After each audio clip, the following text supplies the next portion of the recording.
My dear learners, आज 12th कक्षा का चौथा अध्याय मानव विकास क्या है, इस लेसन को एक्सप्लेन करेंगे। तो सबसे पहले महत्वपूर्ण प्रश्नों में हमारे सामने प्रथम प्रश्न आता है, वृद्धि तथा विकास में क्या अंतर है। प्यारे बच्चों, वृद्धि तथा विकास दोनों ही एक ही सिक्के के पहलू हैं। समय के अनुसार दोनों परिवर्तनशील हैं। वृद्धि में मात्रात्मक आंकड़े हमारे सामने आते हैं, जबकि विकास में गुणात्मक आंकड़े हमारे सामने आते हैं। अर्थात विकास का संबंध गुणों से है, जबकि वृद्धि का संबंध मात्रा से है। वृद्धि धनात्मक भी हो सकती है और ऋणात्मक भी हो सकती है, जबकि विकास कभी भी ऋणात्मक नहीं हो सकता, कभी भी ऋणात्मक नहीं होता। यह सकारात्मक या धनात्मक ही होता है। तो आगे हमारा महत्वपूर्ण प्रश्न आता है, विश्व बैंक तथा संयुक्त राष्ट्र विकास कार्यक्रम के अनुसार विकास में क्या अंतर है, ये स्पष्ट करें। तो आंसर है हमारा 1990 से पहले विश्व बैंक के अनुसार विकास का पैमाना केवल आर्थिक वृद्धि या पूंजी या प्रति व्यक्ति आय या सकल घरेलू उत्पाद ही होता था।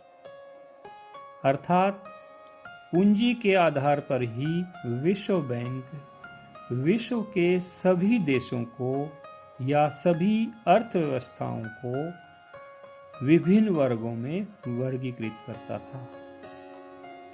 वह आय के आधार पर, पूंजी के आधार पर देशों को विकासशील, अल्पविकसित, पिछड़े हुए देशों में वर्गीकृत करता था।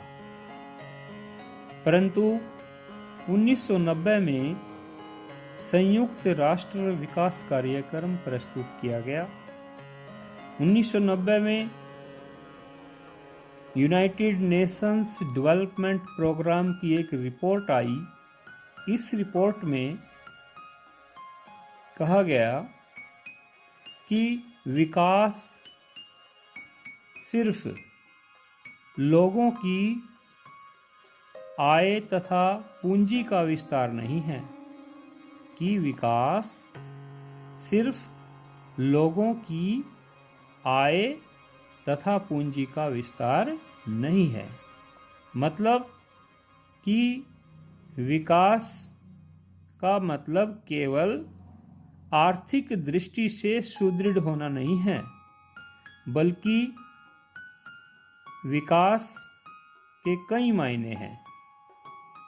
इसके अनुसार मानव की कार्य प्रणाली, मानव के कार्य करने की जो प्रणाली है, उसमें भी, उसकी प्रक्रिया में भी उन्नति होनी चाहिए। तो इसी विचारधारा को हम मानव विकास कहते हैं।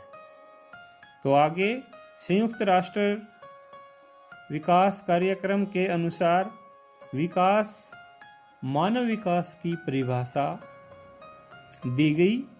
तो मानव विकास की परिभाषा, मानव विकास मनुष्य की आकांक्षाओं मतलब इच्छाओं एवं उन्हें जीवन की सुविधाओं के स्तर को विस्तृत करने की प्रक्रिया है।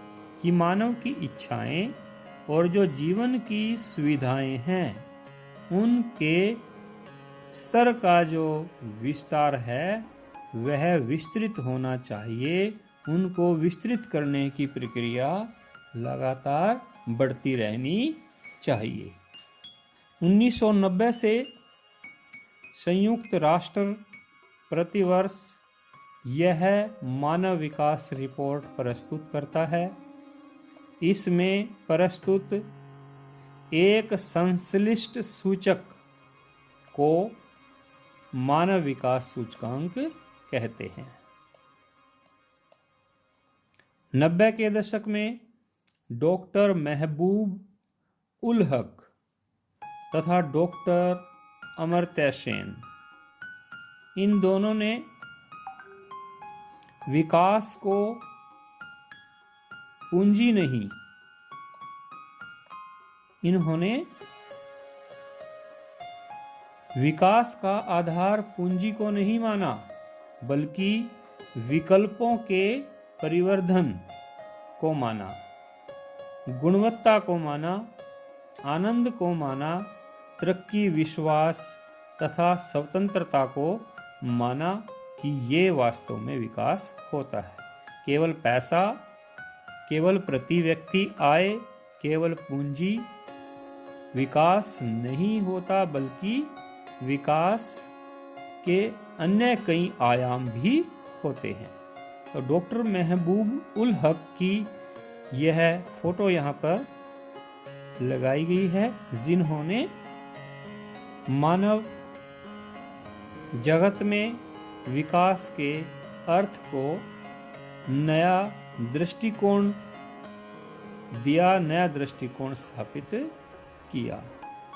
तो यहाँ ये देखिए कि इन्होंने समझाने का प्रयास किया कि मानव विकास या विकास केवल पूंजी नहीं, बल्कि यह शिक्षा है। जैसे कि ये एक बच्चे की फोटो लगाई गई है, शिक्षा के लिए जा रहा है।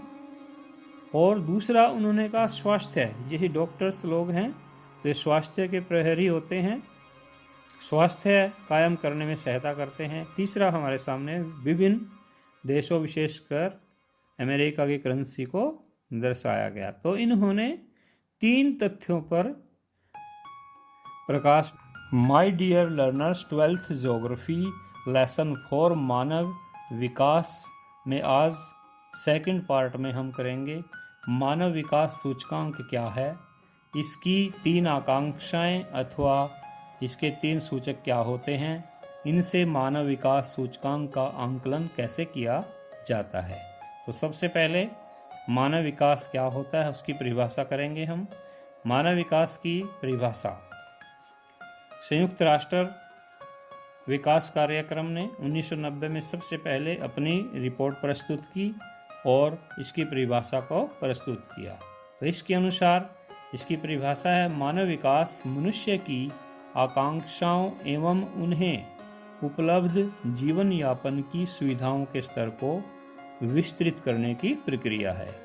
तो मानव विकास सूचकांक की 3 आकांक्षाएं अथवा 3 तत्व निम्नलिखित हैं। सबसे पहला है लंबा एवं स्वस्थ जीवन, तो जिसे जन्म के समय जीवन प्रत्याशा के रूप में मापा जाता है। तो आगे हमने जीवन प्रत्याशा का निर्धारण कैसे होता है, तो जीवन प्रत्याशा का निर्धारण एक स्वस्थ जीवन, स्वस्थ शरीर का निर्धारण पौष्टिक भोजन के द्वारा होता है, जिसको डॉक्टर्स की हेल्प से, डॉक्टर जो हमारे स्वास्थ्य के प्रहरी होते हैं वो इसको बढ़ाते हैं, इसको हमारे स्वास्थ्य को बीमारियों से, हमारे शरीर को बीमारियों से बचाने के लिए हेल्प करते हैं। तो आगे तो जीवन प्रत्याशा जो है को यदि हम देखते हैं इसके आंकड़े, तो यह 25 से 85 वर्ष तक होती है। आगे हमारा आता है लोगों की नेक्स्ट बिंदु, सेकंड पॉइंट, लोगों की ज्ञान तक पहुंच कितनी है। तो लोगों की ज्ञान तक पहुंच कितनी है, इसको शैक्षिक उपलब्धता के रूप में हम मापते हैं, जिसको हम साक्षरता दर के रूप में दर्शाते हैं कि किस देश में साक्षरता कितनी है। तो इसमें जैसे नीचे फोटो दिखाया गया है,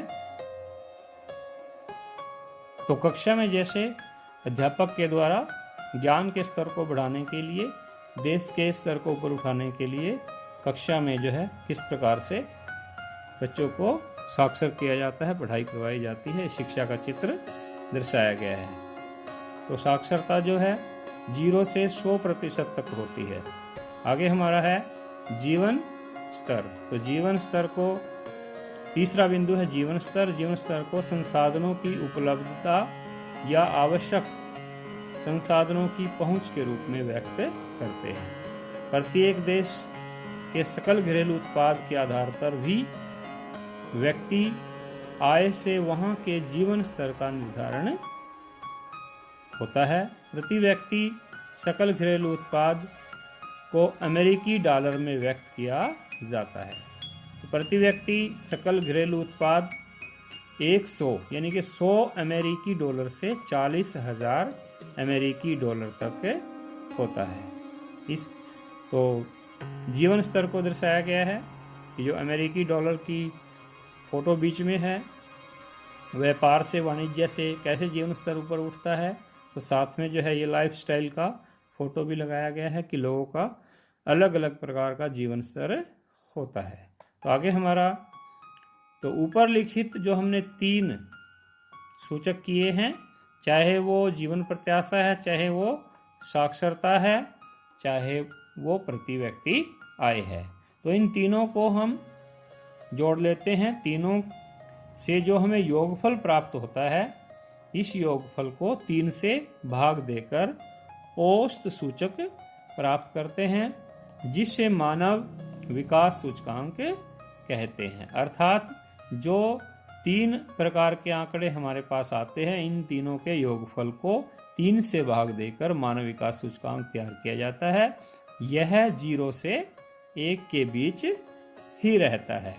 इस सूचकांक से अंतर्राष्ट्रीय स्तर पर विभिन्न देशों के विकास के स्तर की तुलना करने में सहायता मिलती है।